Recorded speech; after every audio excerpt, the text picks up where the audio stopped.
Donald Trump വെറുതെയല്ല ഇന്ത്യയുടെ tariff കുറച്ച് ഇന്ത്യയുമായി എത്രയും വേഗം അടുക്കാനുള്ള തീരുമാനം പുറപ്പെടുവിച്ചത്. അതിന് പിന്നിൽ വലിയൊരു കാരണമുണ്ട്. കാരണം യുവാൻ, അതായത് ചൈനീസ് കറൻസി ആയിട്ടുള്ള യുവാനെ ആഗോള കറൻസിയാക്കി മാറ്റണമെന്ന് കഴിഞ്ഞ ദിവസം ചൈനീസ് പ്രസിഡന്റ് ഷീ ജിൻപിങ് പറഞ്ഞിരുന്നു. ഇത് ഡൊണാൾഡ് ട്രംപിന് സഹിക്കാവുന്നതിനും അപ്പുറമാണ്, പോരാത്തതിന് അപകടകരവുമാണ്.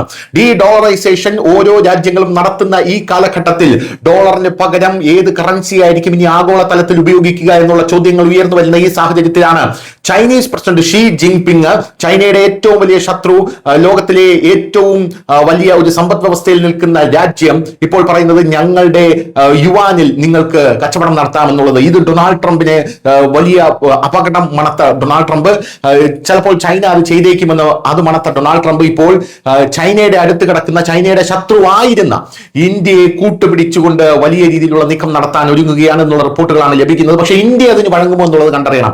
അതേ തുടർന്നാണ് 50% കിടന്ന താരിഫ് ഡൊണാൾഡ് ട്രംപ് ഇപ്പോൾ ഇന്ത്യയുടെ 18% കുറച്ചത്. US ഡോളറിന്റെ കാലം കഴിഞ്ഞുവെന്ന് ചൈനീസ് പ്രസിഡന്റ് ഷീ ജിൻപിങ് തന്റെ രാജ്യത്തോടാണ് കഴിഞ്ഞ ദിവസം ആഹ്വാനം ചെയ്തത്. പോരാത്തതിന് ചൈനയുടെ കറൻസി ആയിട്ടുള്ള യുവാൻ അതിന്റെ സ്ഥാനം ഏറ്റെടുക്കാൻ തയ്യാറാണ്.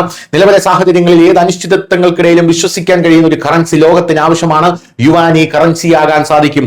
ശക്തമായ ഒരു കറൻസിക്കായി ചൈന പ്രവർത്തിക്കുന്നു എന്നാണ് കഴിഞ്ഞ ദിവസം ഷീ ജിൻപിങ് പറഞ്ഞത്. യുവാനെ ആഗോള കരുതൽ കറൻസിയായി സ്ഥാപിക്കുന്നതിലേക്ക് ചൈന നീങ്ങുകയാണ്. ഒരു സാമ്പത്തിക സൂപ്പർ പവറായി മാറണമെങ്കിൽ ശക്തമായ ഒരു സാമ്പത്തിക അടിത്തറ, ലോകോത്തര സാമ്പത്തിക സാങ്കേതിക ശേഷികൾ, ലോകം വിശ്വസിക്കാൻ കഴിയുന്നതും വ്യാപകമായി ഉപയോഗിക്കപ്പെടുന്നതുമായിട്ടുള്ള ഒരു കറൻസി എന്നിവ ആവശ്യമാണെന്നാണ് കഴിഞ്ഞ ദിവസം ഷീ ജിൻപിങ് പറഞ്ഞത്. ഇതിൽ ട്രംപ് വളരെയധികം രോഷാകുലനുമായിരുന്നു. News desk Malayalam.